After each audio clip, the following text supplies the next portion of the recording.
Bom dia, boa tarde, boa noite. Buongiorno, buonasera, dzień dobry, dobry wieczór, I kak działa. And good morning, good afternoon, good evening, and good night, wherever you may be. Jay Slater case video 2 of the day. It is Assumption Day, 15th of August. Down in Tarifa, the southernmost point of mainland Spain, a certain Beatriz Beamondo is partying away, celebrating Ascension Day, which is in May. Hey, there's nothing wrong with starting a celebration very, very early. Bea making sure she is bang on time, a little early, to celebrate Ascension Day. But in fact, for the rest of the world, Bea, it is Assumption Day. So far on the Lord Lugworm channel, we have, it looks like, jugglers and Lord Lugworm himself supporting Beamondo in her erroneous statement about Assumption Day and Ascension Day. Let's see how many other AG followers jump on the Bea bandwagon and start supporting her in her horrific mistake. We'll see. I suspect she will have a few that will realise she's got it badly wrong. I digress. Sorry, I'm reveling in this, but it is in fact Assumption Day, not Ascension Day. Hey, I wanted to bring to your attention two newspaper articles. The one that I touched on yesterday from the Canarian Weekly about now I've read the article. It is quite a shocking account of police corruption in Spain. But then I want to bring to your attention something that has a kind of parallel in Lancashire. So today I'm attempting to bridge this kind of notion of police corruption and incompetency. And be fair, I'm not going to say, hey, look at Policía Nacional in Spain and say it's all hunky dory in the UK. No, I think there is plenty of blame to go around here. Without any more ado, let's go to Canarian Weekly, and of course, these articles will be linked in the description to the video. This one, entitled National Police Officer Suspended for Failing to Stop Friends Taking Cocaine. Can you believe it? And the date is 13th of August 2026, so just 2 days ago. You are nothing but up to date when you tune in to Duncan Smith channel. Not Guardia Civil, not Guardia Civil, no. This is the Policía Nacional. As you know, there are different police bodies operating in different areas in Spain. So at least at this point, Guardia Civil can, breathe a sigh of relief and say, hey, at least it's not us. It's the Policía Nacional, those goons over there that got caught with their pants down. Let's read about it. Canarian Weekly tells us a national police officer has been suspended without pay after failing to intervene while people allegedly consumed cocaína in a street in Las Palmas de Gran Canaria. Hey, it's not Tenerife. It's one island over, Gran Canaria. His police identification card was also reportedly used to prepare the drug for consumption. Can you imagine that? What do we use to chop up the cocaine here? Oh, take my card. I find that useful. The officer received 2 serious disciplinary sanctions, resulting in a suspension lasting 5 months and 20 days. The High Court of Justice in Madrid has now upheld the penalties imposed by the National Police Directorate. The incident occurred when officers found him with 3 other people during a police operation. Cocaina was allegedly being consumed in public and prepared using his professional identification card. Let me break off here. In public, memories of Mark Williams Thomas saying he got out of a taxi when he got on the strip in Tenerife, and people kind of came up to him offering, all kinds of narco deals, and the police officers just a few yards down the road. Let me go back to the article. The sanctioned officer denied knowing that drugs were being taken. He claimed he had moved a considerable distance away from the group to answer a telephone call. He said he had shown the card to a friend so they could see its worn condition, but had then forgotten about it. He insisted he did not know it was subsequently being used to prepare lines of cocaine. 5 officers involved in the operation confirmed that he was standing away from the group and was not seen taking drugs. However, when they asked who owned the cocaína, one person appeared to suggest that it belonged to the officer. The officer appealed against the sanctions, arguing that the allegations had not been proven and that the punishment was disproportionate.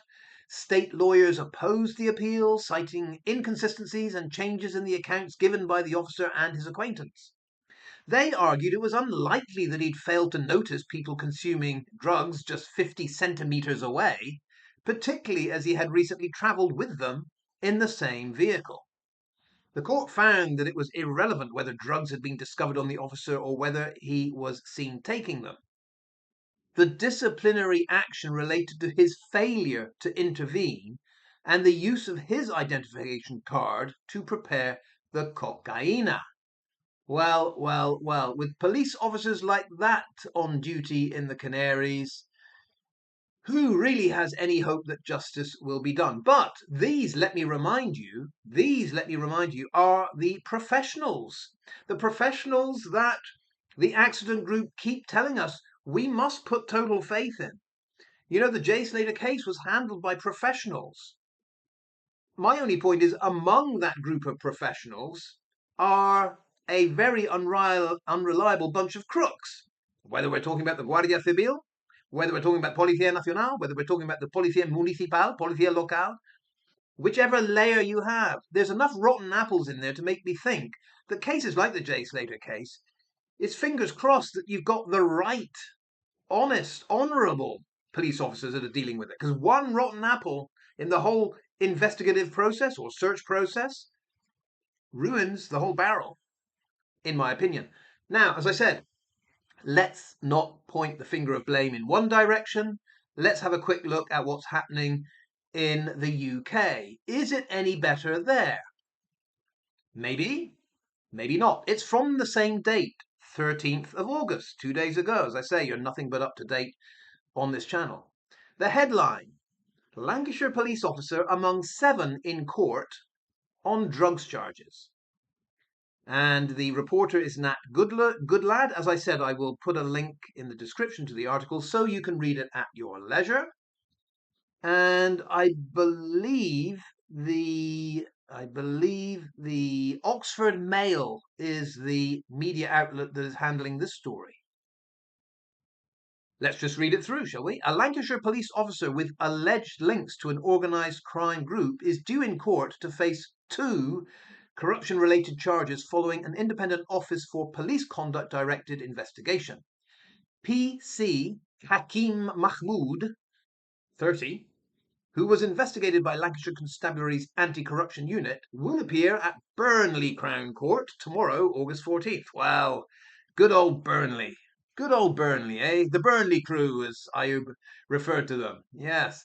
I wonder if the likes of Lucy May Gregory Law or the likes of Brandon Hodgson or any Burnley folk, any other Hodgsons, any other Burnley folk have ever come across this apparently, allegedly corrupt police officer. What was his name? PC Hakim Mahmood. Mahmood of Accrington. Well. Guess Accrington could be involved in a story of police corruption. PC Hakim Mahmood, 30. Yeah. Of Accrington, yes, is alleged to have conspired with others to supply a Class A drug and participated in the criminal activities of an organised crime group between August 24 and January 26. Organised crime group. Accrington area. Well. On conclusion of the investigation in June, the case was referred to the Crown Prosecution Service, which authorised the charges of conspiring to supply a Class A controlled drug and corrupt improper exercise of police powers and privileges by a police constable. He was arrested on June 24th. He will appear in court alongside Waqar Khan, 30, of Exchange Street, Accrington, who is charged with conspiring to supply cocaine. Also in the dock will be Asif Fazal, 33, of Higher Antley Street, Accrington. You can see where this is going. Zishan Hussain, 20, of Paddock Street. No, not Accrington. Try again. Oswald Twistle, Correct. Zishan Hussain, 20 of Paddock Street, Oswald Twistle. Rahim Rangzeb, 23 of Lister Street, Accrington. Khalil Ashkar, 30 of Crossland Street, Accrington. And Safraz Hussain, 33 of Bagleywood Road, no, Oxford. Remember, this is in the Oxford Mail, so one of them has to be from Oxford. It's the last one, Safraz Hussain. Yes, typical Oxfordshire name, I believe, of Bagleywood Road, Oxford. And that's it. That's that article. But my point here is, when you hear of an Accrington police officer that apparently, allegedly, is corrupt and actually part of a narco-dealing gang, memories go back to Debbie Duncan saying, Jay's just a normal lad.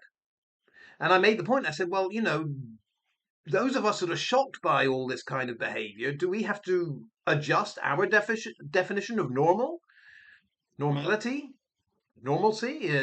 That has changed in certain areas. For Lancashire, normal is PC, whatever, Mahmoud, working with the crime gangs.